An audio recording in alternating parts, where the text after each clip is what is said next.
Ele é como a semente de mostarda que um homem pega e atira no seu jardim. A semente cresce, torna-se uma grande árvore, e as aves do céu fazem ninhos nos seus ramos. Jesus disse ainda: por que poderei ainda comparar o reino de Deus? Ele é como um fermento que uma mulher pega e mistura com 3 porções de farinha, até que tudo fique fermentado. Palavra da salvação. Glória a vós, Senhor.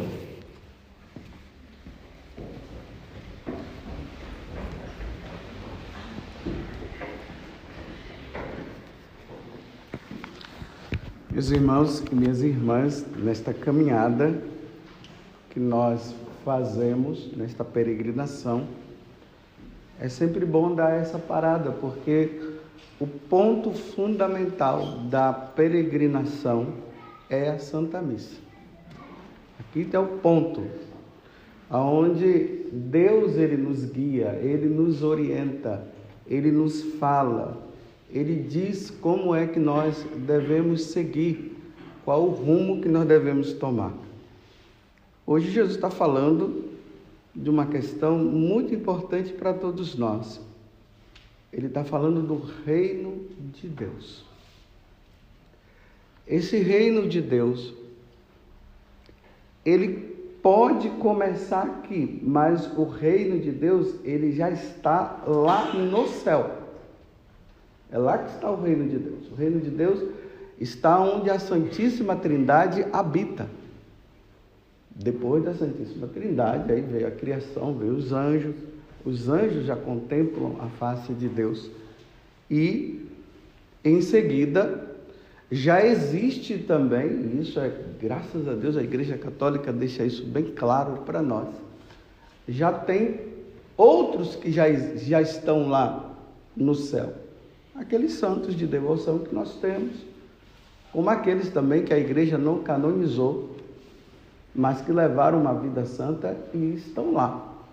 E é sempre importante perceber uma coisa, que quando se fala de nós, quem está lá é a nossa alma. Só Nossa Senhora, que está em corpo e alma, e Jesus, que quando Ele se encarnou no meio de nós, Ele veio, o Verbo Divino se encarnou e habitou no meio de nós. Ele também está com o seu corpo, está com a sua alma. Jesus também está lá. Então Deus é Espírito. O Pai não tem corpo. O Espírito Santo não tem corpo. Jesus tem. E Nossa Senhora, quando ela foi assunta ao céu, por ela ser pura e santa, o corpo dela não podia passar pela decomposição, não podia se corromper, porque o corpo dela é imaculado, é a Imaculada Conceição, como nós vimos também na peregrinação. Então o corpo dela foi em corpo e alma e ela está no céu. Santo Antônio, Santa Teresinha, para o beneditino aqui não ficar meio ciumado, São Bento. São Bento, a alma dele está lá. O corpo foi colocado no cemitério e está aguardando o dia do juízo universal. Existe o juízo particular, quando nós morremos. Aí na carta aos Hebreus deixa isso bem claro. Hebreus 9, 27, o nosso corpo imediatamente, a nossa alma, ela vai diante de Deus e é julgada. Se nós levamos uma vida santa, com virtudes heróicas, direto para o céu. Se morreu ainda com os resquícios de pecados veniais, aí vai para o purgatório, mas está salvo. Indo para o purgatório, depois vai para o céu. E aí é lamentável aqueles que morrerem em estado de pecado mortal. O Catecismo da Igreja deixa isso bem claro. vai direto para o inferno. E nós não queremos ir para lá. Então, esse reino de Deus, que é o que eu estou falando aqui agora, aonde Deus habita, nós precisamos aspirar, nós precisamos desejar. Essa caminhada, essa peregrinação que nós estamos fazendo é para alimentar um desejo maior. Porque, às vezes, o que é que acontece? Nós vamos caminhando, nós vamos esfriando. E quando nós vamos tocando nesses lugares santos, não sei se vocês estão fazendo santuários marianos, né? Porque aqui tem um grupo que é diferente do nosso. Hoje, uma união entre os dois grupos. Estou falando assim porque está gravando a homilia. Então, nós estamos fazendo os marianos, vocês estão fazendo outro. Mas em todos esses lugares, sempre deve existir alguma coisa que nos aponta para o céu. Tem que ter algo. Não é se maravilhar apenas com as coisas que são desse mundo, né? Aí passa lá, nossa, Torre Eiffel, que coisa linda, e tira foto e tal, tá ótimo. A Torre Eiffel é maravilhosa, bonita, mas nós temos que entender que existe algo que está acima da Torre Eiffel e que nós precisamos aspirar muito mais do que a Torre Eiffel. É Jesus, é Deus, é a Santíssima Trindade. Então esses lugares vão nos tocando e vai alimentando em nós um desejo maior pelo céu, como a Gospa, quando apareceu aqui. Aí foi perguntado sobre se tinha um parente de uma pessoa que estava lá, e disse, não, está no céu. Que bonito saber, né? Que bonito saber que o padre, como é que é o nome dele? O padre eslávico, quando pergunta onde é que ele foi para o céu, está aqui, está feliz, está comigo, meu Deus do céu. Essa felicidade que nunca vai ser tirada mais dele. E essa felicidade que existe aqui na terra, que é inconstante. Então nós temos uma preferência agora entre a felicidade que é inconstante ou por aquela que é constante. Essa nós precisamos desejar. Aí no Evangelho, Jesus está dizendo o seguinte, que o reino do céu é como aquela semente ali que é colocada e ela vai crescendo,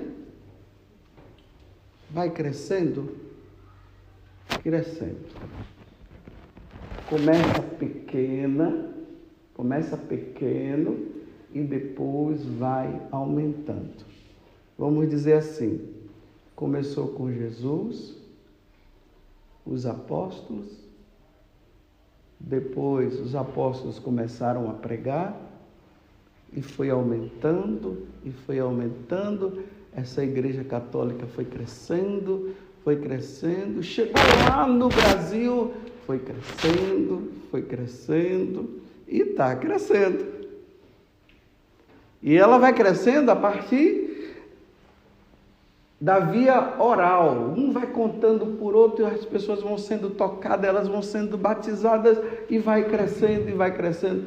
Hoje de manhã, lá no café da manhã, uma pessoa dizia que quando nós estávamos subindo ontem para rezar o texto naquele lugar da aparição, tinha um casal com 4 filhos e ali estava a mãe dando tipo uma catequese para os filhos, falando de Nossa Senhora, falando de Deus, os meninos tudo atento. Olha, aquela família começou com o casal, agora os filhos, os casais são católicos, aí agora os filhos vão aprendendo, aí os filhos vão crescendo, aí eles se casam, aí vai passando para os filhos e a igreja vai crescendo, o reino de Deus vai crescendo aqui e vai crescendo lá. Esse reino de Deus que também está começando aqui, ele não pode ser interrompido. As forças do mal, está fazendo de tudo para que o reino de Deus não cresça lá. Vocês estão entendendo? Quando vocês, pais, deixam de falar de Deus para os seus filhos, deixam de batizar os seus filhos, vocês estão contribuindo para que esses filhos que Deus quer, porque não fiquem enciumados assim não, mas os filhos que você tem não são de vocês, é de Deus. E Deus deixou na mão de vocês, para vocês cuidarem. Aí vocês trazem os filhos para esse mundo, nós sacerdotes, pelo batismo nós colocamos eles lá. É um trabalho de equipe. Por isso que esse reino não pode ser interrompido. Por isso que os casais, eles precisam cada vez mais contribuírem. E não pode, como dizia São João Paulo II, vocês casais não podem ter medo de ter filhos. Porque a missão de vocês é essa. Deus não vai dar filhos assim, fazendo mágica. Ele precisa do casal. E vocês veem que há hoje uma investida muito grande para que vocês não tenham filhos. Aí só quer um. Ah, não, 2, tá bom. Aí você sabe, né? A mídia é que diz para vocês o número de filhos que vocês devem ter. E quem deve dizer é Deus. Porque no dia que vocês casaram, no dia do casamento, nós, sacerdotes, fizemos uma pergunta. Vocês estão dispostos a receber os filhos que Deus vos der? Olha, os filhos que Deus vos der, não é os filhos que vocês planejam ter? Aí vocês disseram sim. E educá-los na lei de Deus e da igreja, qual é a igreja? Católica. Vocês estão dispostos? Sim. Aí a mídia disse que não, e vocês tem muitos que estão obedecendo à mídia. Com essa história de que, olha, o mundo está ficando, tem muita gente no mundo, aí eu fico dizendo, nossa, então tem que diminuir, né? Eu acho que vai ter que diminuir, sabe por quê? Porque a terra está ficando pesada. Aí se habitar muito, se tiver muitos filhos, vai ficar pesada, ela vai cair aonde? Eu não sei.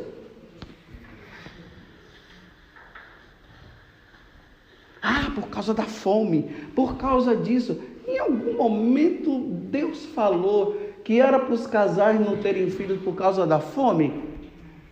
Aonde está escrito? Alguma vez Deus falou que era para os casais não terem filhos por causa de perseguição?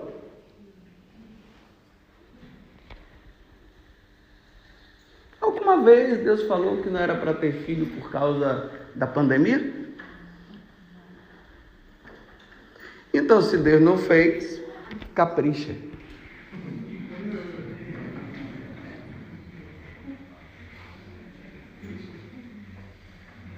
Porque Deus precisa de filhos no céu.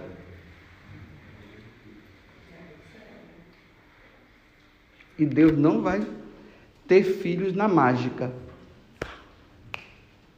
Vai precisar de um casal que se una.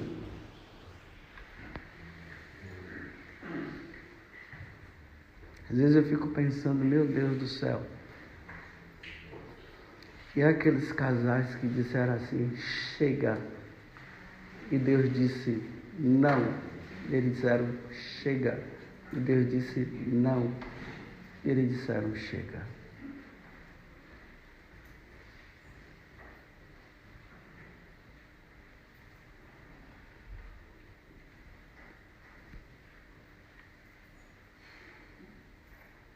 E aí aquele lugar que poderia ser habitado por aquele filho que Deus estava confiando que aquele casal ia dar, vai ficar vazio.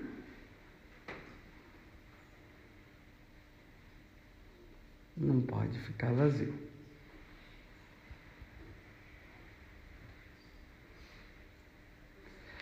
tragam para a igreja os seus filhos, porque nós, padres, precisamos dizer: eu te batizo em nome do Pai, do Filho e do Espírito Santo. Primeiro, se vocês não trouxerem, nós vamos ficar desempregados, hein?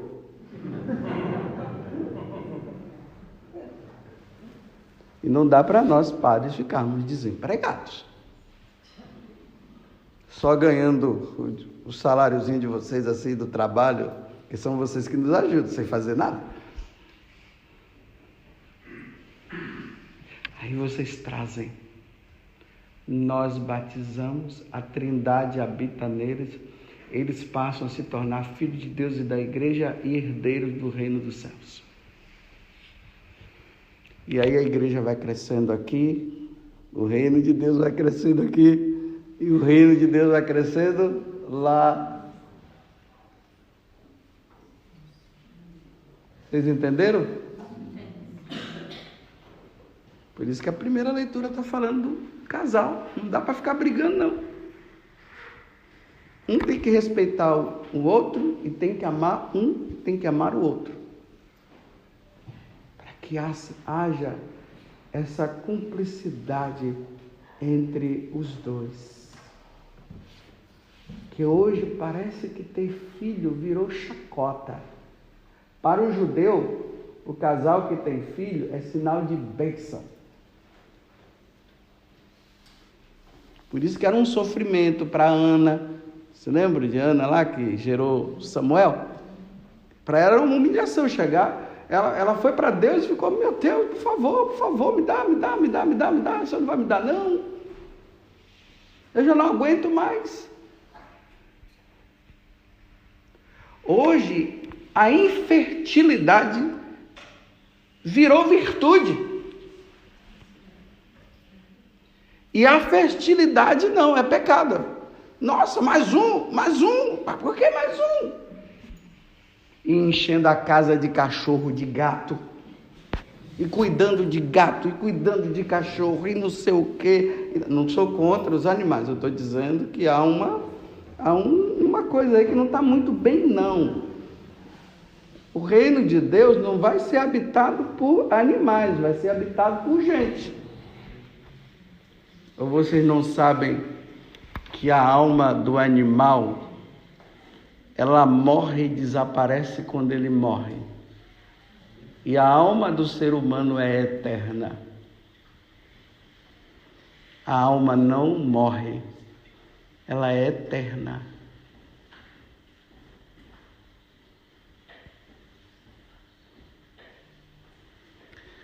Tá ok. Que a Gospa, ela interceda por essa igreja que não pode ser interrompida na sua missão. Não pode. Evangelizem, falem de Deus, e aqui eu termino. Nós estamos vivendo uma fase de decisão lá no Brasil, de decisão. Nós não sabemos o que vai acontecer com o Brasil com essa pós-eleição. Eu só sei que eu quero ser livre para poder pregar o Evangelho. E vocês precisam ser livres para catequizar os seus filhos, como aquele casal que estava catequizando lá. Dependendo do rumo de como as coisas acontecerão, vai ficar difícil. E aqui eu trago, para terminar, o Giuseppe, que é o nosso guia. Quando ele estava falando ontem para nós, ali nas primeiras aparições, aí uma pessoa do nosso grupo perguntou para ele sobre a questão do comunismo. Porque quando Nossa Senhora apareceu aqui, nós estamos aonde? Em Medjugorje. Quando Nossa Senhora apareceu aqui, o comunismo estava aqui. E os meninos tiveram dificuldade de levar a mensagem ao reino de Deus por causa de quem? Dos comunistas. Porque a primeira coisa que o comunista vai fazer é perseguir a igreja católica. Não vai ter peregrinação mais não, viu? A primeira coisa que fazem. Nós três aqui estamos fritos.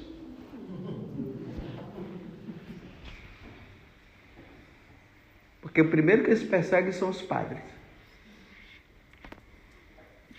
Exterminando os padres, extermina a igreja. Mas o que eu fico tranquilo é que as portas do inferno não vão prevalecer contra ela.